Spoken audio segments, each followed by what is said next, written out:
Bonjour et bienvenue parmi les Digital Doers, le podcast de ceux qui font le e-commerce. Aujourd'hui, nous allons nous intéresser à une dimension fondamentale du commerce, la distribution spécialisée. L'idée est d'essayer de répondre à la question depuis 20 ans, comment les distributeurs spécialisés se sont-ils adaptés et continuent-ils de le faire aux évolutions des comportements d'achat, aux besoins et aux attentes des consommateurs. Quel rôle le digital joue-t-il dans cette transformation ? Et cette d'ailleurs adaptation ou transformation passe par beaucoup de choses comme l'innovation, le digital, le cross-canal, mais aussi et surtout, c'est ce que je répète souvent, par une autre façon d'exécuter les process, les opérations et la relation client. Pour en parler, j'ai le plaisir bien sincère de recevoir aujourd'hui Annabelle Chaussat, directrice marketing et e-commerce de Fnac Darty. D'ailleurs, c'est elle qui me reçoit dans son bureau pour l'enregistrement de ce podcast. Merci Annabelle. Donc, bonjour Annabelle. Avant qu'on rentre dans le détail de tous ces sujets que je viens d'évoquer, pourrais-tu te présenter en quelques mots ? Bonjour Cyril. J'ai 45 ans, voilà. Je suis mariée, j'ai 2 filles de 18 et 16 ans. Et je travaille maintenant depuis un peu plus de 20 ans dans le retail, où j'ai démarré après avoir fait l'EDEC, voilà, une école de commerce. Donc tu as un profil qui est commercial, effectivement. Tu as fait cette école à Lille, hein, Tout à fait. à Lille.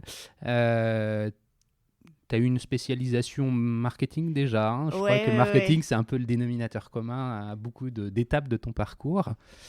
Tu es diplômé en 97. Qu'est-ce que tu fais en sortant de ton école ? Eh bien, c'est là où je suis tombée déjà dans la marmite du retail et de la distribution spécialisée, parce que j'ai démarré au printemps et j'ai démarré à la vente. En fait, j'ai eu la chance de pouvoir démarrer en prenant une équipe, donc en manageant une équipe opérationnelle dans le grand magasin. Toute fraîche sortie d'école de commerce. Ah ouais, ça doit être un vrai challenge, non ? Un vrai challenge. Ouais. Voilà, j'étais la plus jeune de l'équipe, avec beaucoup d'humains dans les grands magasins. Il y a un vrai travail de management, d'arriver à embarquer l'équipe dans un travail qui est quotidien et qui pourrait avoir, vu de l'extérieur, une forme de répétitivité, de se dire on est tous les jours au même endroit, à vendre les mêmes produits. Et en fait, j'ai appris à ce moment-là assez vite comment on pouvait fédérer et finalement trouver de l'énergie tous les jours, à voir les choses différemment, à débriefer d'une journée, d'une performance, en échangeant avec chaque personne. Les ventes, concrètement, c'est donc animer une équipe de vendeurs dans le magasin, c'est ça ? Exactement. Ouais. Avec un rayon en particulier où ça tourne, c'est comment c'est organisé ? Non, j'avais la responsabilité d'un rayon, donc j'ai commencé dans le rayon montre et après dans tout ce qui était accessoires de luxe. Ouais. Et en fait, c'est une trentaine de personnes globalement. Wow. Et qui ont chacun leur soit une marque, soit une zone, une mini-boutique finalement dans le grand magasin. Et l'idée, c'est de leur donner la motivation tous les jours pour travailler. Vraie école de management. Oui. Plus que l'EDEC, qui est une école de voilà. Ah oui, là c'est la vraie vie, comprendre comment ça marche en vrai dans un domaine qui effectivement est... je comprends que ça puisse... je pense que ça a été extrêmement formateur pour moi. Dans tout le reste de ma carrière, ça Qu'est-ce m'a que tu retiens de cette première expérience ?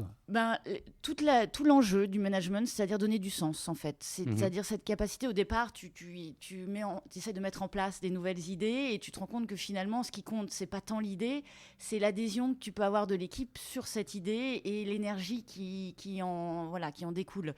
Et donc, au départ, comme tout le monde, j'avais des idées, je voulais les mettre en place et je ne comprenais pas, ça ne marchait pas. Et au fur et à mesure, tu comprends que l'intérêt en fait, d'une équipe, c'est la capacité, la cohésion et la capacité à se fédérer, à finalement faire d'une idée de départ une idée commune qui est peut-être différente que celle que tu avais imaginée, mais le principal, c'est finalement le résultat, la mesure de la performance. Et j'ai appris aussi des choses assez simples de management, comme le courage en fait, de dire les choses pour progresser. Je pense que c'est pas simple, c'est pas toujours simple dans la façon de le dire ou dans un débrief à faire à une personne. Et je me suis rendu compte à quel point ça avait de la valeur finalement pour permettre aux personnes d'avancer et de connaître ses points vrai, forts quoi. Et aussi ses points de travail, parce qu'on en a tous finalement et qu'on est plus fort si on les connaît bien et si on peut les travailler que si finalement on nous dit tous les jours tout va bien et tout est formidable, qui fait moins avancer finalement. C'est une super première expérience. Qui a dû donner un élan formidable. Combien de temps 3 ans. 3 ans. Ouais. Tu restes t'adaptes un peu plus, je crois, au printemps. Tout à fait. Après, je prends des sujets plus clients. Ouais. Donc, d'abord, toute la partie CRM. C'était le début à l'époque. Il faut imaginer que là, on est dans les années avant les années 2000. Mhm. Donc, c'est le début de toute l'informatique un peu puissante, finalement, dans Mhm. dans les grands magasins et dans le retail. Et donc, on décide à ce moment-là de dire, on avait tous des coordonnées de clients sur des petits cahiers. Et ben là, on décide de faire une base de données commune. Le projet incroyable, hein. Donc, une base de données unifiée, on appelait ça à l'époque. On cherchait quelqu'un qui avait fait un peu d'opérationnel, qui pourrait finalement conceptualiser un peu comment fédérer toutes ces données et arriver à les exploiter pour le service du business, pour tout simplement informer nos clients de toutes les opérations qui ont lieu dans le grand magasin. Et donc, j'ai démarré en montant ce projet de base de clients unifiés. Ouais. Et ensuite, assez Et naturellement... là, tu rentres dans une dimension qui est très différente de la première. La donnée, gérer la donnée, l'exploitation de la donnée ensuite, l'outil informatique qui va venir servir tes ambitions ou tes objectifs autour de la donnée. Oui. D'ailleurs, la donnée, déjà, tu étais déjà dedans. On en parlait un peu avant d'enregistrer l'interview. La donnée, c'est quand même quelque chose d'important. Comment tu apprends tout ça ? Je crois que moi, avant tout, je suis quelqu'un qui fait. Donc, j'ai besoin d'expérimenter et ensuite de le conceptualiser. Et donc, finalement, aujourd'hui, c'est pour ça que j'aime particulièrement le digital, c'est qu'on est dans le domaine du test and learn. Donc, on a finalement une intuition. Mais derrière, ce qui importe, c'est la mise en œuvre de cette idée. Et derrière, d'en tirer les enseignements en se disant ça marche pas assez vite, finalement. Et là, c'est finalement tout à fait la même chose, adaptée au monde de la base de données. Et ensuite, juste derrière, du monde, c'est là où j'ai commencé dans le digital. Puisque à ce moment-là, on me propose, après avoir lancé ce projet de base de données client, de démarrer avec un site internet de mariage. Printemps à deux. Et là, c'était l'époque où il fallait imaginer, à l'époque, c'était 1001 listes. Oui, je me souviens bien, c'est l'époque à laquelle je me suis marié. Voilà. Et je me souviens qu'effectivement... Qui disruptait le marché en lançant le premier site internet valable dans énormément de boutiques en France. Et à l'époque, pour faire un don, il fallait appeler des centres d'appel et faire un cadeau au printemps. Et on se disait, c'est dommage, on a une capacité à fédérer un certain nombre de marques, puisqu'on n'est pas le printemps seul, on est PPR. Donc pourquoi pas fédérer toutes les marques du groupe. Pinot Printemps La Redoute. Hein, tout à fait, La Redoute, Conforama même, était à l'époque chez PPR. Donc de fédérer finalement toutes ces marques autour des besoins des jeunes mariés qui sont ravis d'avoir une télévision, un canapé aussi pour leur liste de mariage et pas uniquement de la vaisselle en fait. Donc de cette capacité, et puis cette capacité à mettre toute cette offre en ligne pour que finalement le fait d'offrir un cadeau soit infiniment plus simple, puisque c'était ça l'avantage de 1001 listes, de pouvoir faire son Bien cadeau. sûr, le rapport entre la base de données et le site internet, c'est justement cette première approche que tu as eue pseudo-digital avec la donnée, mais déjà qui t'a légitimement permis de passer sur les sujets Internet. C'est comme ça qu'il faut le comprendre ? Oui, je crois que c'est cette proximité avec le terrain que j'avais eue et que j'ai démarré assez vite, plus cette capacité à aimer rentrer dans la tech, en fait, dans des outils informatiques où il y avait assez peu de personnes avec des profils opérationnels qui avaient envie de lancer des projets tech, des projets techniques. Oui, c'était beaucoup trusté par les ingénieurs qui, effectivement, n'avaient pas toujours le regard business pour pouvoir proposer des évolutions sur les sujets tech. Tu le lances, ce site du printemps pour le mariage ? Tout à fait. Alors, on était plusieurs sur le projet. Donc, on lance ce projet incroyable. À l'époque, c'était vraiment le début de .NET, des langages de code sur le digital. Et je me souviendrai toujours de ce premier jour où, donc là, au lieu d'appeler, tu pouvais faire ton cadeau en rentrant ton montant, choisir ton cadeau, rentrer ton montant et rentrer ta carte bleue. Et là, s'écoulait 15 secondes et ça validait. Et là, on était aux anges. On trouvait ça incroyable, si tu veux, à l'époque, de pouvoir offrir un cadeau dans un délai de quelques secondes. Aujourd'hui, évidemment, on n'attendrait plus toutes ces secondes-là pour valider le cadeau. Mais en tout cas, c'était les débuts et c'était le démarrage aussi du projet. Donc, voilà, un joli projet. Il s'est lancé en quelle année, ce site, ce En projet 2000. 2000. Tu restes jusqu'en 2003, au printemps, pour ensuite faire un nouveau parcours dans une nouvelle société, Cadeos, c'est ça? Oui, tout à fait. Alors, il y avait des ponts assez forts, en fait, parce que Cadeos est une filiale de PPR. Et l'idée reposait sur quoi à l'époque? De lancer un projet qui était des chèques cadeaux qui étaient papier, d'en faire une version digitale. Donc une carte cadeau, une gift card, c'était parce qu'on l'appelait comme ça, parce qu'il y avait que les États-Unis qui avaient lancé cette gift card. Donc de dématérialiser totalement le chèque cadeau pour pouvoir finalement le vendre en B2C dans un linéaire en magasin, là où avant évidemment la valeur était portée par le produit et donc tu pouvais pas le mettre en libre service dans les magasins. Donc de dématérialiser le produit et d'utiliser l'ensemble des enseignes du groupe PPR, donc qu'elles soient vendues à la Fnac, au Printemps, La Redoute et chez Conforama. Donc finalement, tout ce réseau que j'avais pu créer en lançant les listes de mariage, de le travailler avec d'une autre façon, en lançant cette carte cadeau commune à l'ensemble des marques du groupe. Là, il y a dû y avoir en fait une gestion du changement forte, dans le sens où quand tu arrives dans un sujet qui est sur des rails, j'imagine, tu peux me le confirmer, oui, tu fais oui de la tête, avec du papier, enfin il y avait une culture de la chose installée.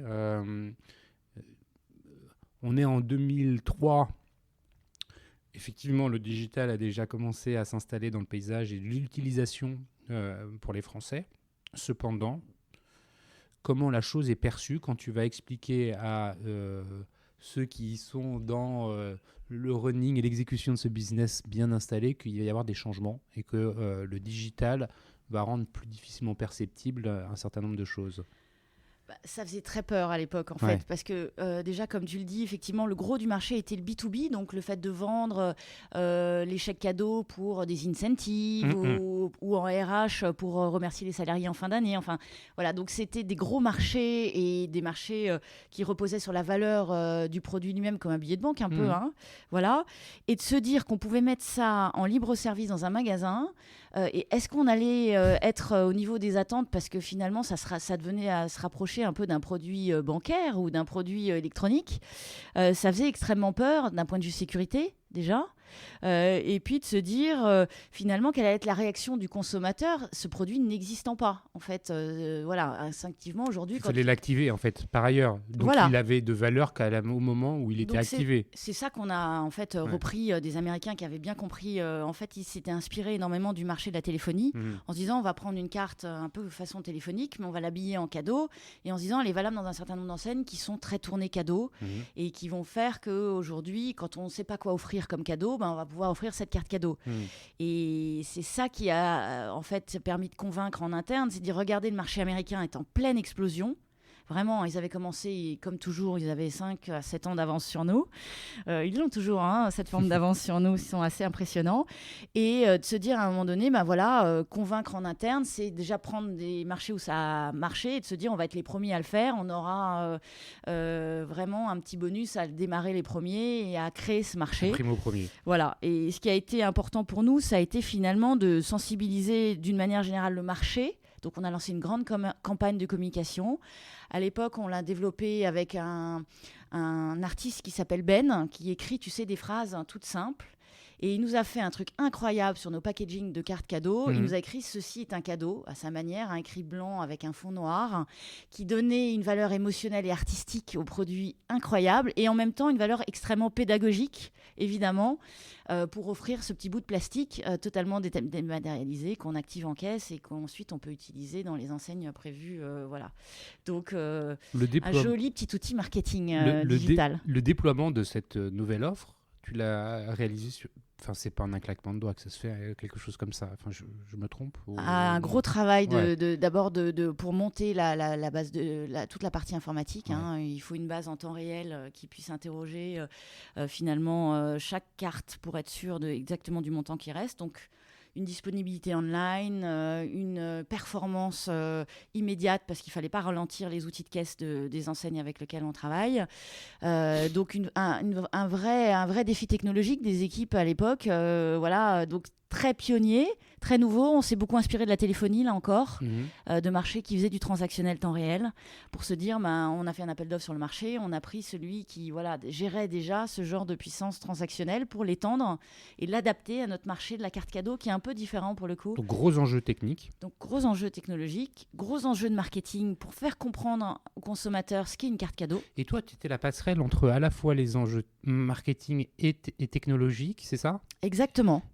C'est un peu parfois complexe, non ? La relation pour faire comprendre l'un et l'autre. Oui, comment en fait, c'est ce qui me passionne. Je pense que c'est ce qui m'a toujours drivé. C'est finalement de mettre la tech au service du business. Ouais. Et c'est de se dire à quel point finalement on peut se tromper, hein, à quel point on peut se tromper, et à quel point quand ça marche, c'est d'une puissance incroyable.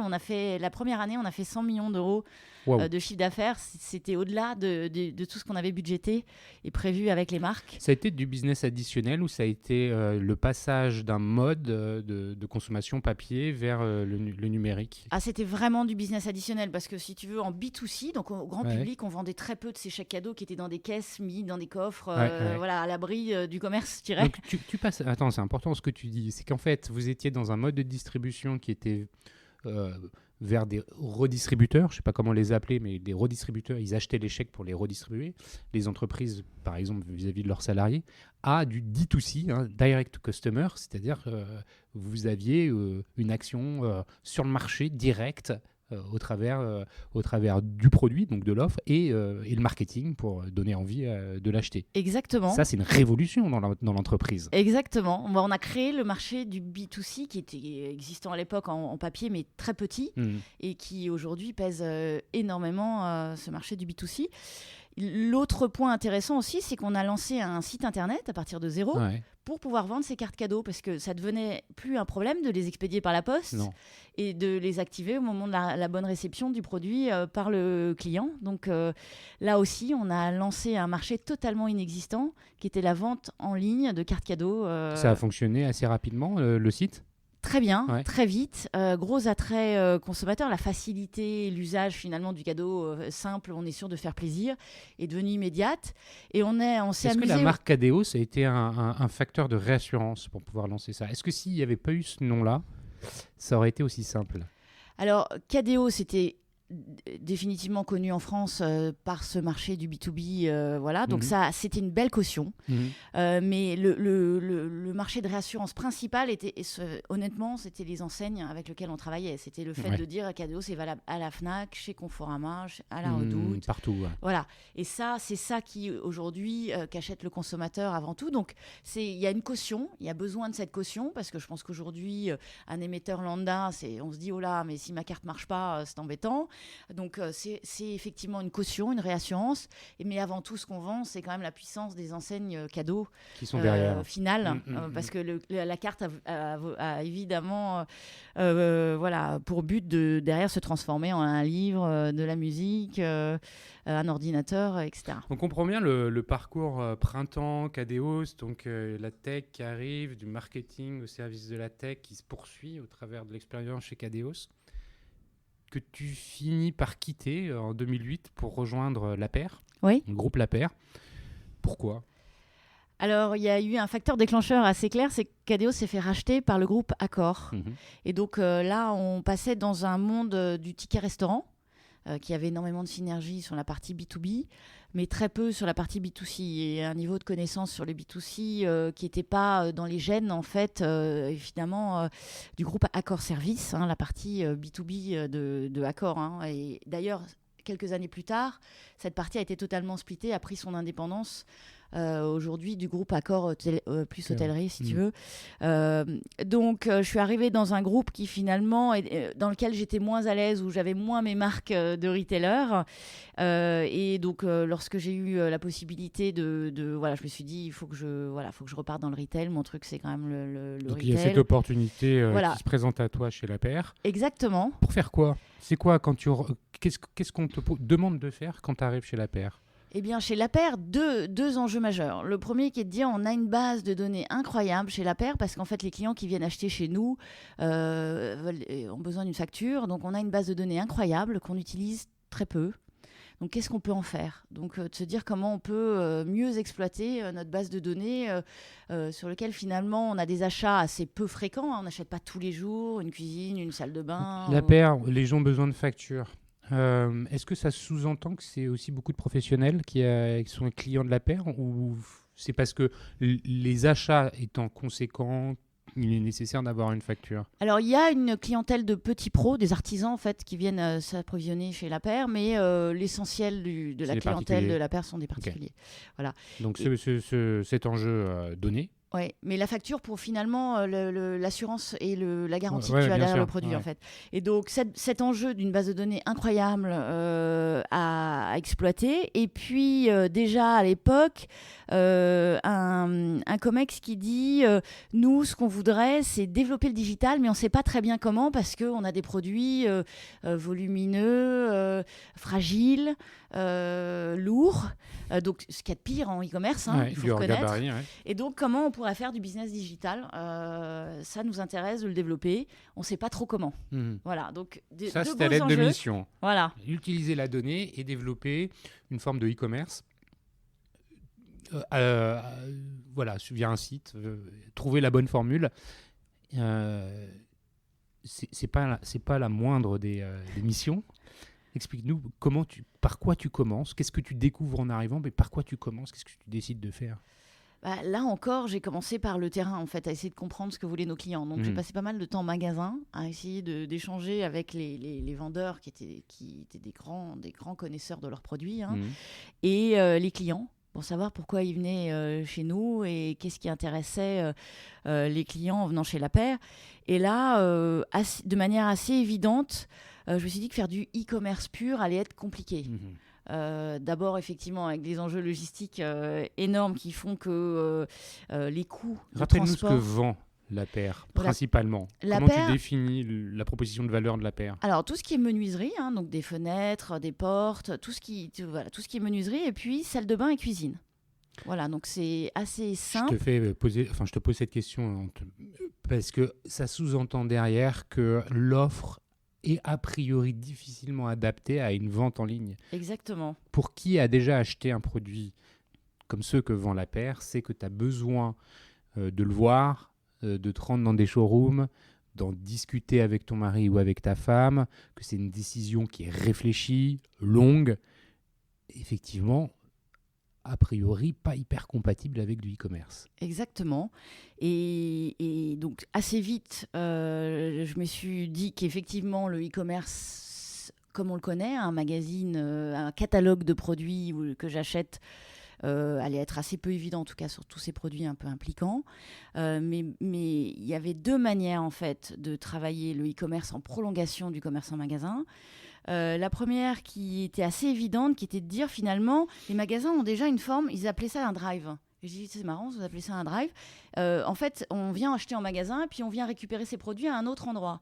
Et je dis, finalement, ça, c'est un client, il sait exactement ce qu'il veut, lui. Et en fait, il y en a à peu près 1 sur 2, là, comme ça, qui arrivent et ils ont regardé déjà sur le catalogue et ils savent qu'ils veulent ça et ils viennent le chercher. Ils ont mûri leur réflexion d'achat, voilà. déjà. Et ces clients, ils pourraient peut-être l'acheter directement de chez eux, tranquillement, dans leur canapé et venir directement le chercher au drive. Et donc, j'ai fait que repackager finalement un flux déjà existant. Alors, on a aménagé en mettant un petit interphone à l'arrivée parce que voilà, on avait besoin d'avoir l'email de confirmation et de pouvoir lui avoir préparé à l'avance dans son créneau. Mais de se dire finalement, là encore, le e-commerce au service du magasin et donc finalement d'être une extension pour un client qui sait exactement ce qu'il veut, de venir juste le chercher en magasin, que ce soit déjà prêt pour lui. Tu fluidifies l'expérience d'achat qui était tout à fait traditionnelle dans la façon dont elle s'exécutait, c'est-à-dire le consommateur qui vient une fois, 2 fois, 3 fois pour pouvoir établir son choix, comparer, décider et in fine revient une dernière fois pour valider avec le vendeur la commande, préparer la commande et puis la payer. Et avec sa voiture, aller la chercher dans un entrepôt ou dans un pick-up un peu plus loin et repartir chez lui. Et toi, tu lui dis, monsieur machin, vous n'allez plus le faire comme ça, vous avez pris votre décision.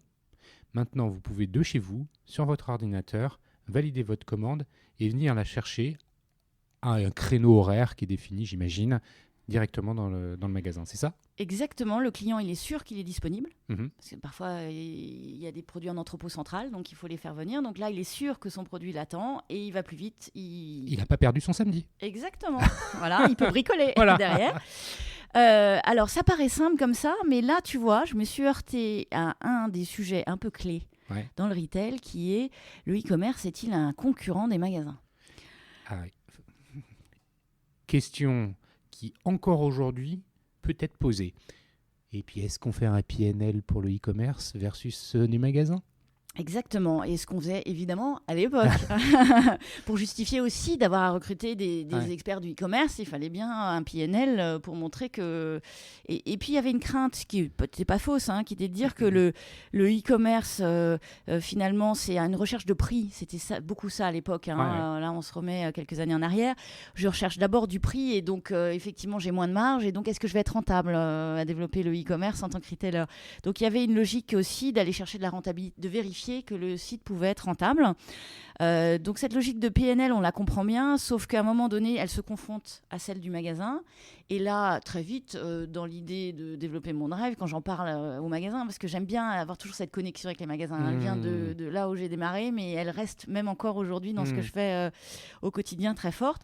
Et donc quand j'en parle au magasin en leur disant on va lancer cette idée géniale du drive pour les clients, ils me disent non, mais c'est une très mauvaise idée, je vais perdre tout le chiffre d'affaires de ce que tu es en train de développer là.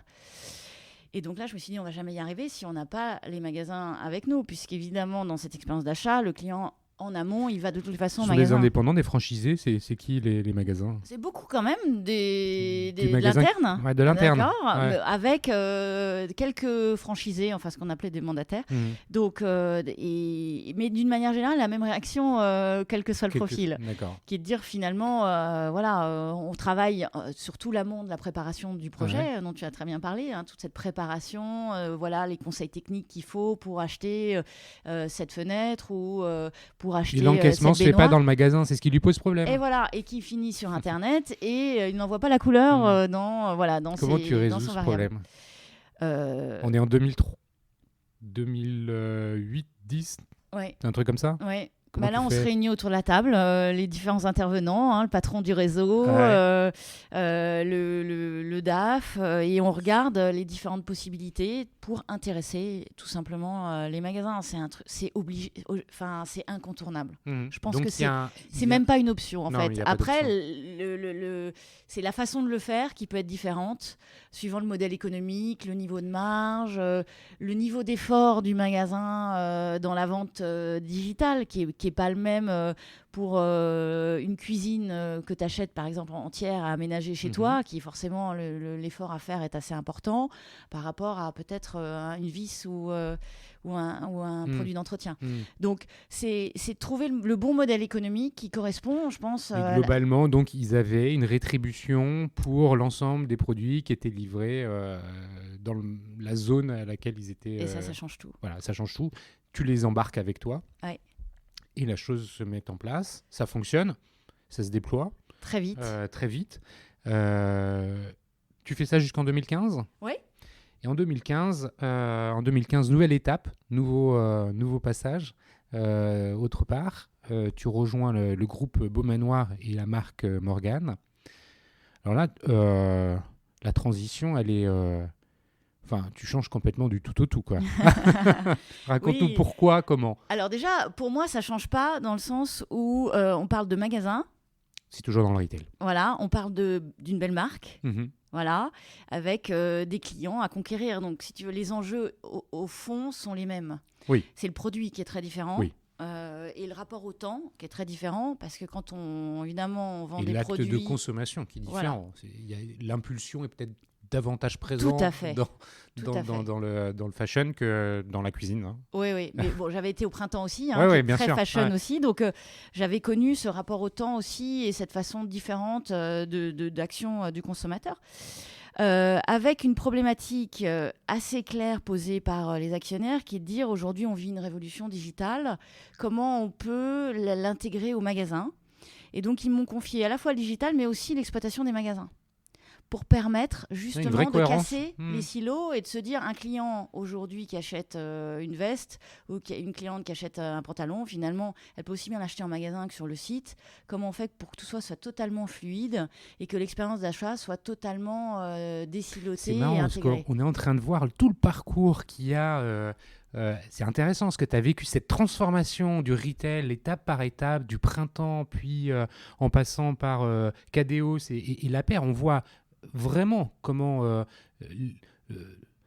finalement on passe d'un canal de vente unique à plusieurs canaux. Et puis là, petit à petit, avec ce que tu vas nous raconter maintenant là, sur Morgane, on commence à avoir une forme d'unification du commerce, des canaux. Vas-y, raconte. C'est vraiment incroyable. Ah oui, incroyable. C'est intelligent de la part de la marque de dire on va mettre à la fois dans les mains d'une même personne la responsabilité du digital et celle des points de vente. Ouais.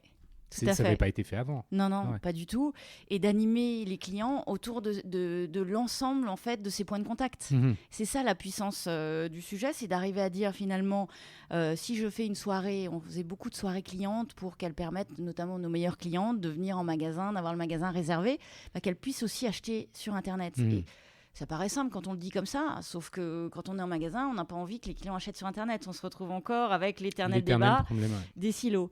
Donc le premier point, ça a été là encore, ça devient finalement une habitude chez moi d'intéresser les magasins aux ventes digitales.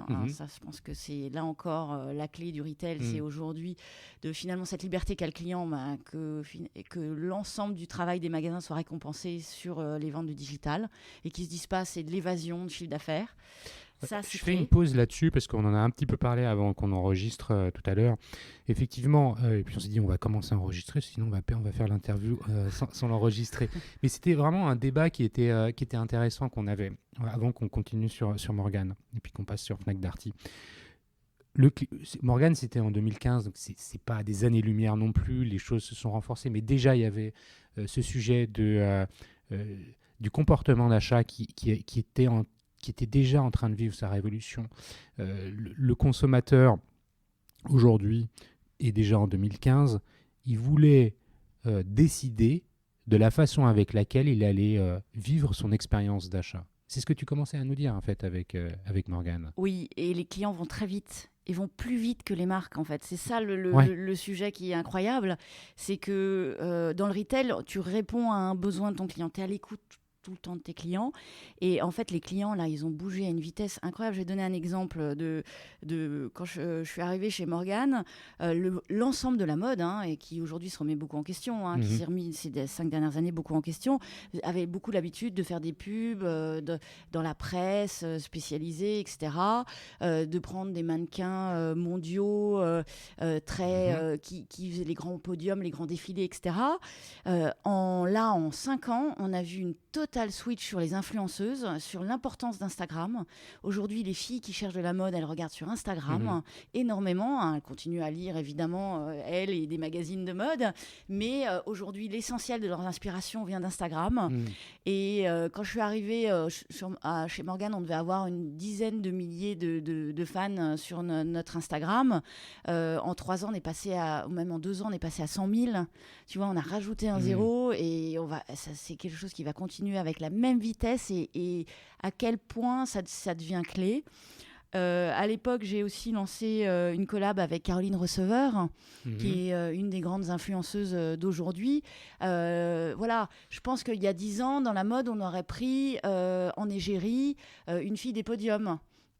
Là, on a pris une fille qui crée la mode, qui a d'ailleurs depuis créé sa marque de mode et qui, l'influence d'aujourd'hui n'est plus la même que l'influence d'il y a 10 ans. C'est allé à une vitesse incroyable. Et ce qu'on se disait aussi, c'est que finalement, qui est-ce sans pouvoir affirmer de façon définitive et faire, mais on a quand même bien le sentiment que l'Internet mobile, le smartphone, c'est ce qui a déclenché cette révolution dans la façon de consommer, dans la façon de consommer les produits, dans la façon de consommer le contenu et l'information. Et ce que tu décris avec les influenceuses participe complètement à cette transformation. L'acheteur, le consommateur, l'internaute, le citoyen, en fait, a le choix dans tout et tout le temps. Exactement, et à une vitesse, du coup, tout prend des proportions et va très très vite. Et le succès, comme l'échec finalement, tout va très vite. Donc c'est incroyable. Tu peux lancer une action sur Insta et avoir 30 000 interactions dans l'espace d'une heure. Ouais. Ça, c'était... Et tu le mesures en temps réel. Et c'était inimaginable il y a quelques années. Parfaitement impossible.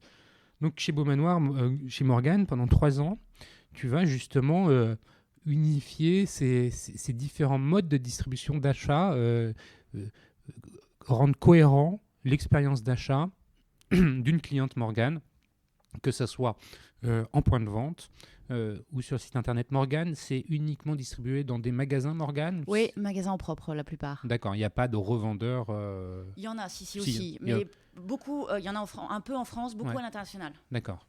Voilà. Tu parles d'international, dans quelle mesure ces sujets internationaux viennent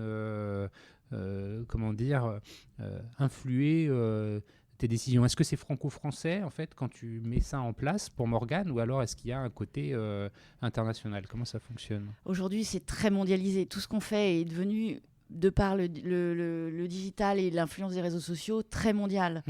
Et donc aujourd'hui, dès que tu mets en place une action, il faut la prévoir déclinable à l'international. Et même le compte Instagram, on a décidé de systématiquement le faire en anglais aussi, de manière à ce que finalement toutes les fans du monde entier puissent suivre la marque. Ok, donc tu avais une roadmap internationale, hein, c'était pas... Tout à fait. Très bien.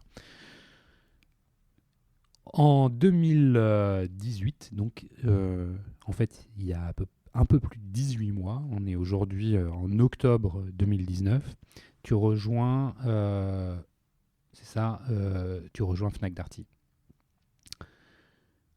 Alors, on comprend la cohérence, toujours retail, toujours marketing. Avant que tu nous expliques ce que tu fais concrètement ici, pourquoi tu fais ce changement? Comment il s'opère? Qu'est-ce qui t'a motivé à faire ce changement du fashion vers Fnac Darty? Écoute, il y avait un contexte, évidemment, à l'époque. Fnac et Darty venaient de se rejoindre. Ça devait faire 18 mois, en fait, la fusion. Et donc, c'est un contexte assez extraordinaire et assez unique en son genre, de si belles marques françaises, enfin vraiment deux qui font partie du emblématique de notre patrimoine, et de se dire finalement comment on continue à travailler ces marques de manière aussi forte chacune de manière extrêmement distincte, avec des propositions de valeurs différentes, et en même temps des synergies dans l'expertise des équipes, dans les idées et toutes les actions qu'on peut mener au quotidien. Et je crois une expérience assez unique en soi, qui me paraissait, comme tu le dis, être tout à fait dans la continuité de ce que j'ai toujours fait, et en même temps nouveau et différent à expérimenter, parce que travailler deux marques, c'est une double de boulot. Qui ont une puissance phénoménale.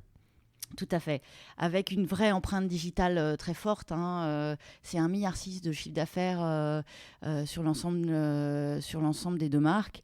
C'est assez puissant. On est le 3e site e-commerce en France. Là, tu passes dans une autre dimension. Donc ça, c'est ce qui te motive à opérer ce changement. Donc tu arrives chez Fnac Darty. Tu as commencé à parler du contexte. Est-ce que tu peux nous en dire un peu plus avant que tu commences à nous dire quelle est ta lettre de mission quand tu arrives ici? On l'a deviné un petit peu avec tes premiers mots d'introduction au sujet de Fnac Darty, mais voilà, le contexte post-fusion, je ne sais pas si c'est le bon mot, rachat, rapprochement, tu trouveras la terminologie qui convient le mieux pour le décrire.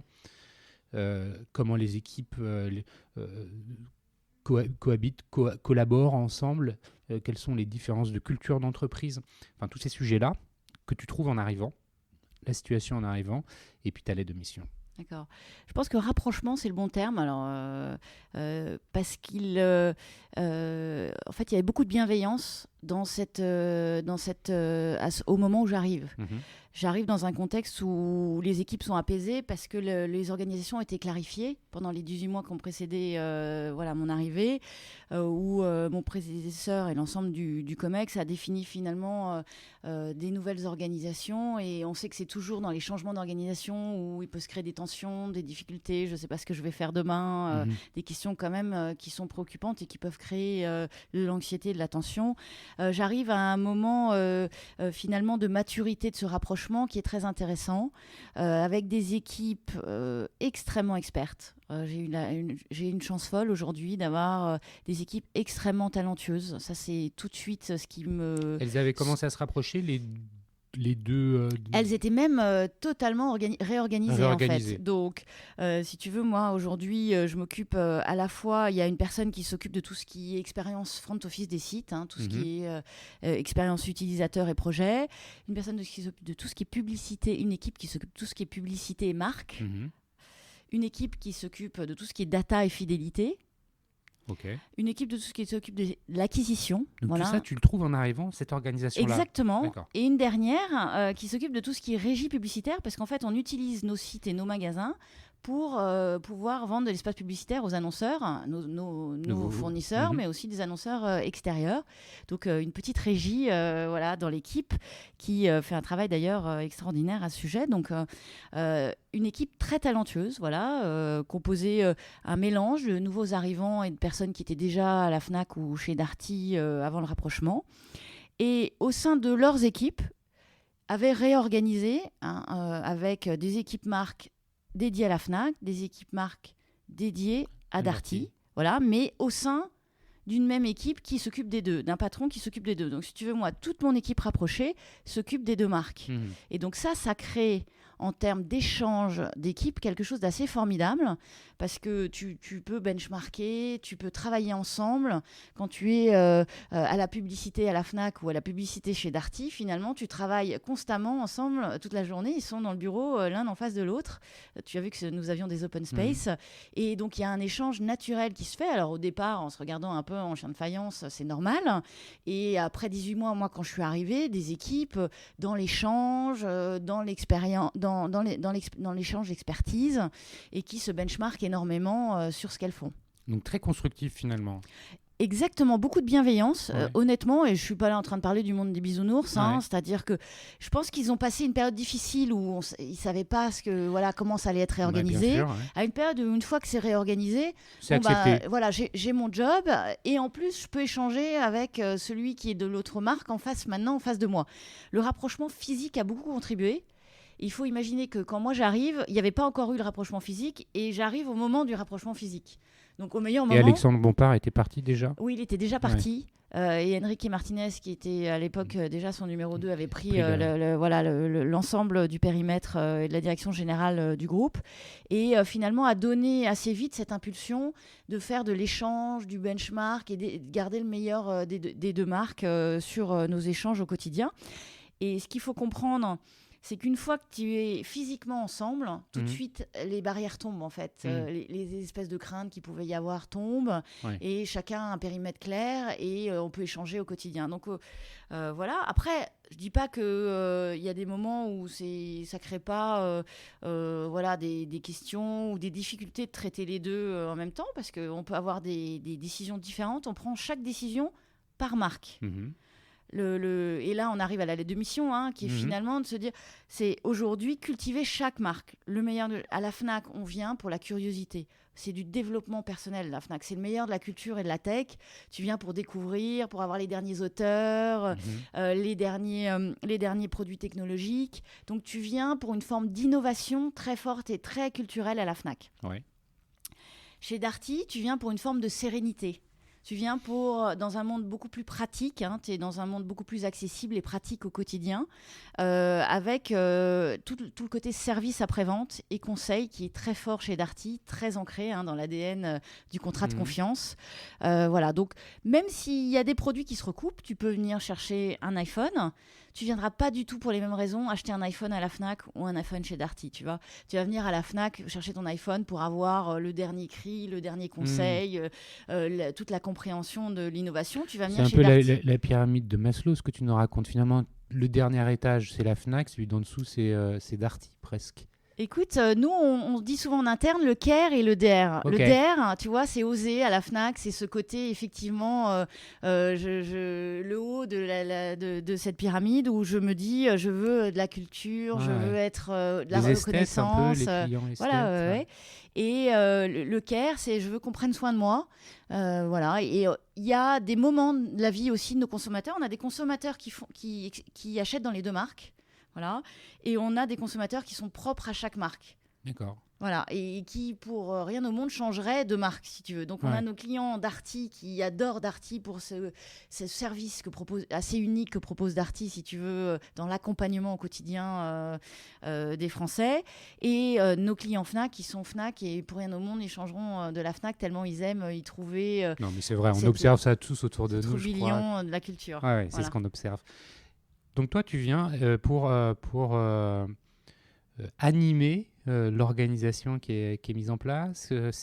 Il y a des objectifs. Tu as une roadmap à écrire ou tu en as une à jouer. C'est quoi ? Alors, la roadmap, elle est de développer l'émotionnel et finalement le côté unique de chaque marque. Voilà, très clair. Et ça passe par deux enjeux clés. Ouais. La première, c'est l'expérience client. On va commencer à en parler. Voilà, on pourra en parler longuement, je pense. C'est un vrai sujet aujourd'hui dans le retail. Tu es en train de dire, on le met au centre, voilà, user-centric. Exactement.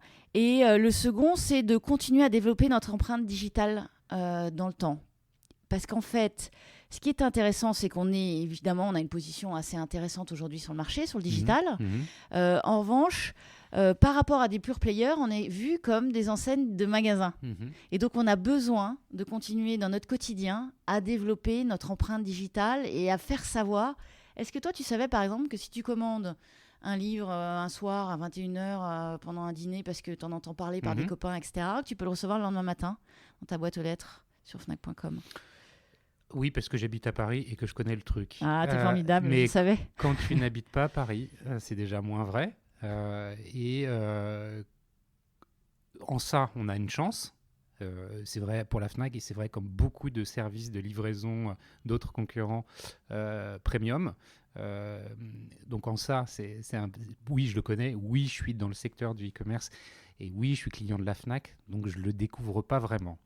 Je le sais, mais en revanche, tu as peut-être raison que la majorité ne le connaît pas. C'est certain. En fait, les Français associent la puissance de service à Amazon aujourd'hui et à certains pure players et se disent que finalement des acteurs du magasin n'ont pas cette puissance, alors qu'aujourd'hui, tu vois, on est capable d'égaler les grands du e-commerce sur la puissance. Il faut comprendre la puissance de nos investissements logistiques qui est vraiment extrêmement forte. Ça m'intéresse que tu développes ça 2 secondes, parce que la logistique, on en parle peu parce que c'est pas glamour, alors que c'est clé, c'est central à l'ensemble des organisations digitales.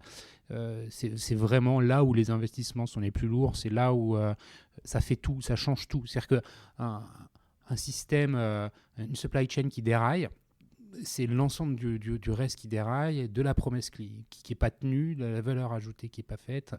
Comment ça fonctionne pour vous ? C'est vrai qu'on parle souvent de la partie visible de l'iceberg dans le digital et pas assez d'abord de la puissance de l'offre, qui est un truc clé aujourd'hui, et puis cette puissance logistique. Écoute, cette puissance logistique, on utilise évidemment nos entrepôts historiques. On a une 20aine de plateformes en France, donc ça, on ne sait aussi pas assez. On est extrêmement fort sur ce sujet-là, mais on a développé, si tu veux, avec le temps, une mécanisation et une puissance de frappe qui s'est adaptée au digital. Le digital, c'est le royaume de l'instantané et donc on en a fait aussi bénéficier nos magasins. Donc on a développé ces promesses très court terme, ce suivi de qualité d'exécution qui est fait aujourd'hui, nos centres logistiques, tous les matins, regardent leur NPS, leur Net Promoter Score, leur indice de satisfaction client, tous les matins. C'est une obsession dans nos services logistiques. C'est extraordinaire. Moi, à chaque fois que je visite nos entrepôts, je suis émerveillée par leur client-centricisme, si tu veux. Ils sont obsédés par le client et par leur qualité de service. Et de se dire un livre qui est reçu avec un colis abîmé, ça les rend malades. Donc, s'ils ont ça la veille dans leur remontée du service client, ils regardent pourquoi, ils essayent de comprendre où s'est passé le problème et à corriger derrière. Ça veut dire que si je comprends bien, le service client et la logistique sont liés d'une manière très concrète, très opérationnelle. Oui, en fait, le client aujourd'hui a pris une place qui est totalement intégrée dans chaque service. Et le service logistique s'est approprié, en fait. C'est ça qui est fort. Ouais. C'est que ça devient leur sujet, le client. C'est pas le sujet soit du marketing, soit d'un service qui ferait un programme de clients comme on fait tous dans nos entreprises aujourd'hui. Ils sont conscients qu'il y a voilà, c'est leur sujet et en fait, c'est devenu leur client à eux. La logistique, chez vous, est-ce qu'elle a deux missions ? C'est à la fois fournir les points de vente, les différents magasins des enseignes, les approvisionner, et aussi de livrer le consommateur. Oui. C'est pas la même chose. Oui. Pour qui connaît un petit peu la logistique, tu fais pas du B2B comme du B2C. C'est vraiment deux façons de faire qui sont très différentes et principalement dans la préparation de commandes. Bien sûr, on n'envoie pas une palette comme on envoie un simple livre ou un petit appareil électroménager. Comment les choses s'organisent ? C'est des équipes aujourd'hui, différentes. c'est drivé par le B2C. Ouais. L'ensemble des équipes vraiment logistiques sont drivées par le B2C parce que l'exigence du B2C, du coup, s'applique au B2B, si tu veux. Là où au B2B, effectivement, tu as moins besoin de suremballage parce que tu envoies tes livres dans une cagette qui n'a pas besoin d'être emballée chacun individuellement. On prend le même soin à les mettre dans la cagette qu'on prend le soin à mettre un livre dans un colis. Donc, cet élément-là et finalement, cette exigence-là s'est transférée totalement au B2B. Et pour te donner une idée de service concret où l'un irrigue l'autre, on a lancé maintenant tout le réseau cette année au mois de mars, le click and collect 1 heure pour le livre. Alors on se disait toujours, on l'a fait il y a longtemps pour le produit technique, c'était connu. Le produit technique, on en vend en volume beaucoup moins que des livres. Les livres, c'est impressionnant le nombre de livres qu'on peut vendre dans une journée dans un magasin. Et là, en fait, on s'est dit, on peut y arriver, on peut utiliser les équipes qui reçoivent l'ensemble de nos livres le matin pour finalement être aussi des logisticiens pour le B2C et pour la vente en ligne. Donc, tu peux aujourd'hui acheter un livre sur le site et dire, je viens le chercher dans 1 heure au magasin de Montparnasse. Et au magasin de Montparnasse, tu as le libraire qui va te préparer le livre. Et ça, il n'y a que lui qui peut le faire parce que je ne sais pas si tu as vu la tête de nos librairies dans les magasins, mais il y a tellement de livres que pour savoir où il est rangé, non, mais c'est sûr que quand compliqué. Tu vas acheter un livre à la FNAC, enfin, moi, ce que je fais à chaque fois, je demande à quelqu'un. Il y a que le vendeur qui sait où il est. Je cherche tel truc. Même s'ils sont très bien classés, c'est vrai qu'à un moment donné, il y en a tellement que je pense que c'est difficile de le trouver.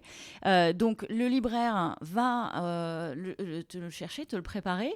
Et derrière, le logisticien qui, le matin, reçoit tous ses livres, si tu veux, dans un aspect très B2B, sert le B2C aussi parce qu'il va chercher donc, l'ensemble des livres des libraires de manière régulière pour que toutes les heures, les livres soient prêts au rayon de retrait du magasin quand tu as acheté ton click and collect. Donc là, c'est l'association à la fois de la logistique lourde et de la logistique en magasin, déportée en magasin, c'est-à-dire l'utilisation du stock du magasin pour servir les ventes via le click and collect directement. Et c'est en ça que ça participe de ta mission de faire en sorte que Fnac et Darty soient perçus comme des acteurs digitaux de premier plan avec des services à la hauteur des attentes des consommateurs. C'est ça Oui, ça passe par cette expérience, cette révolution d'expérience client dont on vient de parler, c'est vrai. Et si tu veux, on a besoin sur ce sujet-là d'utiliser le meilleur du magasin et du web. On peut plus utiliser l'un sans l'autre. Aujourd'hui, ça crée une complexité qui est passionnante, mais qui est là. Aujourd'hui, notre challenge, c'est de rendre cette complexité simple pour le client. Voilà. Et c'est aujourd'hui la roadmap des équipes, c'est d'arriver à faire que tout soit simple pour le client et en même temps de bénéficier de la force et le meilleur des deux. Donc, toute cette puissance qu'on peut avoir sur le digital de l'offre digitale pure, mais aussi toute cette immédiateté de l'offre magasin, finalement, et toute la force du conseil aussi, parce que quand tu vas en magasin, tu passes au click and collect, mais si tu veux demander un conseil, tu as ton conseil, tu vois. Et donc, tu réunis finalement une vente e-commerce qui est quand même assez froide en soi. Tu commandes, tu as parlé à personne, en fait. Bien sûr, ouais. Et la vie de demain, si elle était que e-commerçante, je ouais. ne nous la souhaite pas, Non. ça serait très ennuyeux quand même. Donc, de pouvoir réunir ça avec... finalement, ton passage, c'est toujours sympa de venir dans un magasin et de récupérer ton livre pour la Fnac ou de récupérer le dernier produit cuisson vapeur chez Darty et de demander finalement le petit conseil d'usage avec ton produit qui fait toute la différence. Et c'est ça, pour nous, la création et la vision du commerce de demain. C'est finalement de faciliter la vie du client grâce au digital, de lui ouvrir un nouveau champ qui n'existait pas avant, tel qu'on vient de se le dire, d'immédiateté, de facilité, d'élargir énormément l'offre et en même temps de garder cette puissance du conseil humain que je pense l'intelligence artificielle aura du mal quand même à égaler, tu vois. Pour te conseiller le bouquin que toi tu aimes lire, on a tous ce vendeur qu'on aime aller voir et avec qui on aime échanger. Avant que l'intelligence artificielle arrive à te le proposer, je crois qu'on a quelques années. Parce qu'il n'y a pas ce côté émotionnel. Tu prends l'exemple du bouquin qui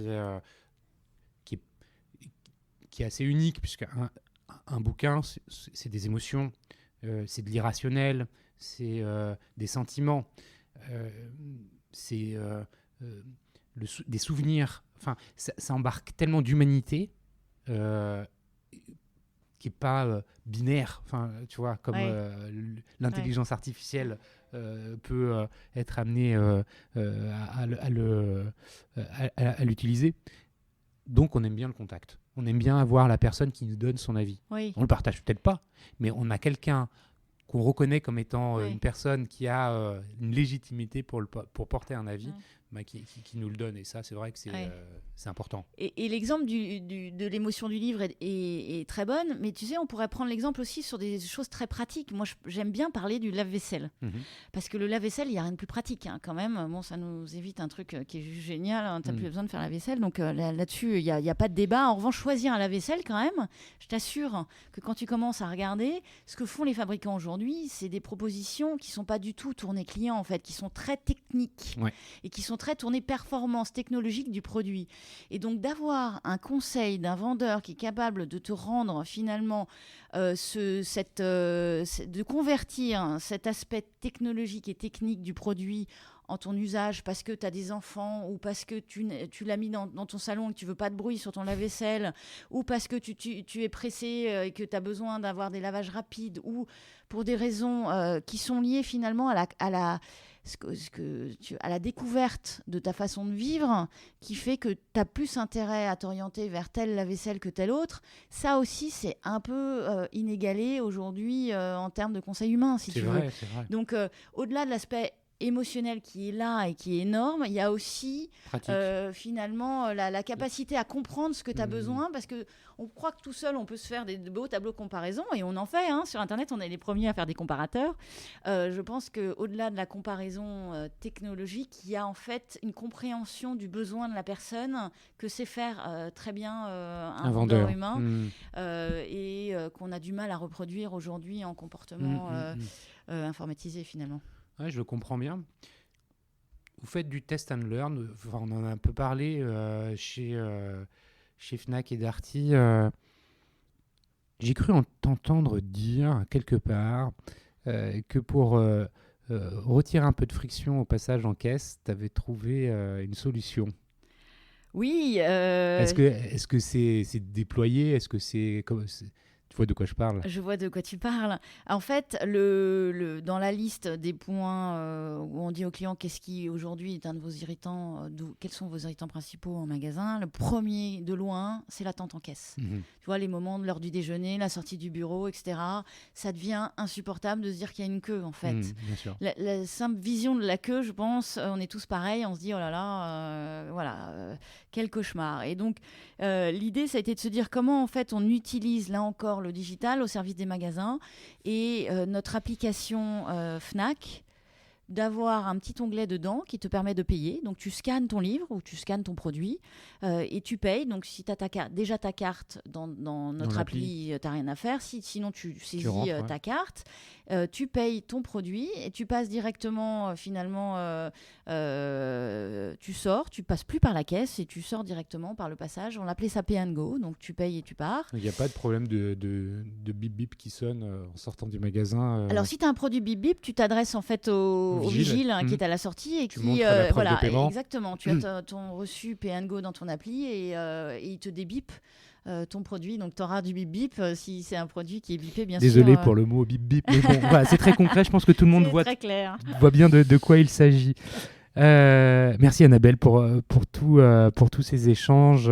Merci de nous avoir partagé un peu cette vision du retail et du digital qui travaillent ensemble depuis déjà pas mal d'années.